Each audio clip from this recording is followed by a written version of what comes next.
Hello everyone and welcome back to another episode on the Sports Stories channel. I'm your host Sage McSwain, and for today's episode I'm going to be going over the international series for the NFL and if it really is working. So the NFL recently announced a couple weeks ago that Sao Paulo, Brazil will be a new destination for the NFL's international series games. For those who don't know, the NFL has recently started an initiative to make the game global. The NFL started the series in 2007 in London. Since then, the NFL has expanded to Mexico City in 2016 and just expanded to Germany during the 2022 season.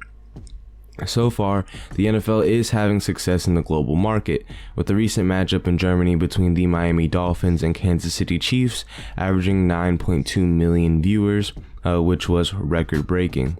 Now, this is a 20% increase in viewership compared to the last season's slate of games in Germany.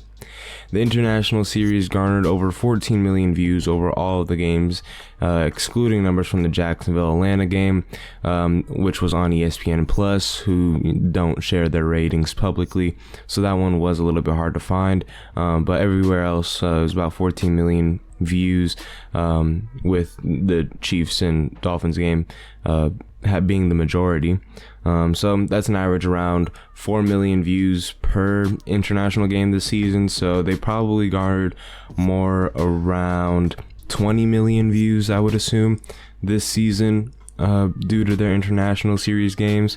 And while viewership is hard to find due to most of the games being exclusive on networks like NFL Network and ESPN Plus, we can see the attendance change, which is public, due to people attending the actual games. Now, that is one gripe that I do have with international series games. Some of them are a little bit hard to find, like some are played on like regular time slots.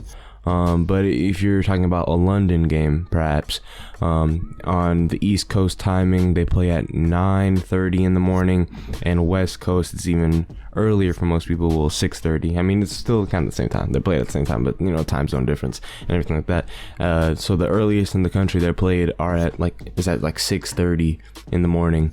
So that does impact international series games, in my opinion. Like, not being able to be as openly viewed by the public it has definitely hurt, but I think what really matters is what is in, or like what's the attendance of those people within the population of that country that they're hosting. So the London games, comparing 2022 to 2023, audiences have increased by 1%, going from around 270,000 to exactly 280,000. This total is taken between the games played at Wembley Stadium and Tottenham Hotspur Stadium. There were 2 games this season in Germany, so there was an obvious increase, specifically a 31% increase. Both games this season averaged around 50,000 in attendance in Frankfurt, Germany, while the Munich game in 2022 had around 60,000 in attendance, which the numbers are slightly skewed due to the Deutsche Bank Park only holding around 50,000. So both games back to back were sold out. In the Allianz Arena, which the Munich game was played at, can hold 70,000. So that was the first game in Germany in 2022, whereas the Seahawks going up against the Buccaneers. So that game wasn't even sold out, but both games in Frankfurt did sell out. So clearly there is more interest in the game in Germany. They played 2 games there. Back-to-back games were sold out. So clearly there is some interest. There hasn't been one in Mexico City this season, but last season they did have a lot in attendance, and I'm assuming that there will be a 2024 game there to join with the Sao Paulo game in Brazil. So kind of give it a more South America feel to it, I guess. But yeah, it's a little interesting. But anyway, going back to the main point, the reason for the NFL doing this, besides an obvious money grab, is to compete with other national sports. If we look at the NFL's biggest competition within the United States, they have the MLB, NHL, and one can argue MLS. And the things that separate these organizations from the NFL, in my opinion, are the globalization of the sport and of the game. Okay, if we think about the NBA, basketball is a pretty globally known sport, and I mean it's played in the Olympics. So I mean obviously, and most of these games, basketball, hockey, soccer, like those are all, and baseball are, or baseball's not in the Olympics, but all the other sports are. Baseball, they have like the World Classic, so it's kind of like the World Cup for baseball in basic terms. So there is a globalization of the game of baseball. However, you don't really see much of a globalization in the sport of American football. And I think that's where it lies. It's the word American and American football.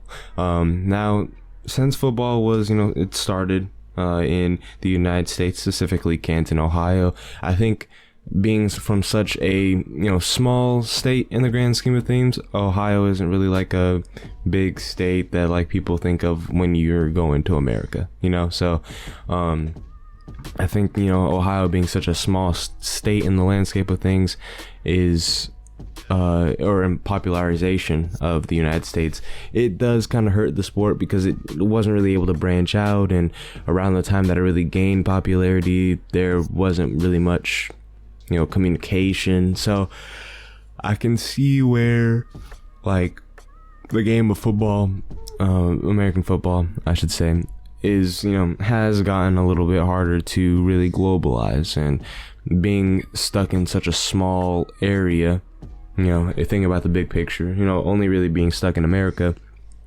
it kind of limited its access and stages of where it could globalize. And I think now we're entering more of a renaissance era in the sports market, I want to say, like not with anything being really newly added on to American football, but more so other countries being involved with sports. We see it with Saudi Arabia and soccer, Saudi Arabia and golf.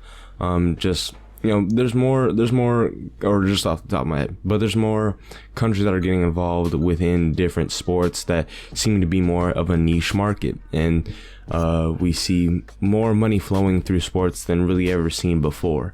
So I think the NFL is really taking advantage of this and trying to push out the game to more countries, make it a little bit more global. And obviously with that, you're going to have more of a fan base. More fan base comes with more money coming into each team and within the league itself. So really it's a win-win situation for the NFL if the international series lives up to what they believe it can. And I mean, so far they've been doing really good, obviously with the games, but another thing that they have added is the International Player Pathway, or IPP. With the addition of the international series, it has increased some interest in the sport, which has influenced the start of the football leagues around the world. Not really many I can name off the top of my head, but I know there's some in Russia, and other countries in Europe. I know they had a brief stint in Africa, and especially a brief stint in China. So there's interest within the sport of American football. I think they just don't have enough support or attention really being on those leagues, which causes them to either collapse or kind of just stay at a lower level of popularity. And at the beginning of or not at the beginning of 2023, but I believe in the 2021 season, they started the IPP, where, it just had players from around the world kind of be able to be scouted and show their talents off. And at the beginning of the 2023 NFL season, there were 37 IPP players signed, and 5 were signed to an active roster. While it doesn't seem the NFL is making quite the leap, while it does seem, that the NFL is making quite the leap to globalize the game of American football, they still have leaps and bounds more to do if they want to get to the same level as their other sport contemporaries. While this is the case, having flag football included in the 2028 Olympics could be the first huge step to make the game more accessible and show others the sport of American football. While the international series heading to Brazil in 2024 in the 2024 season, the NFL has a bright international future. That is, if they don't get too greedy. And that'll be all for today's episode. Thank you all for listening. And the hard part about this episode, I did already record this episode, and then the entire audio just like got messed up. So that's why I was kind of running through my ideas really fast and really brief. But overall, I think that the NFL International Series is working to globalize the game. It's just kind of, I feel like it could be easily very well messed up since it's just in its infant stages. But I think they're doing really great in being able to expand the game. But yeah, that'll be all for today's episode. Thank you all for listening and watching all the way through. If you're on YouTube, go ahead, comment, like, and subscribe. That'd be greatly appreciated. But again, thank you for watching all the way through, and have a great rest of your day. Bye.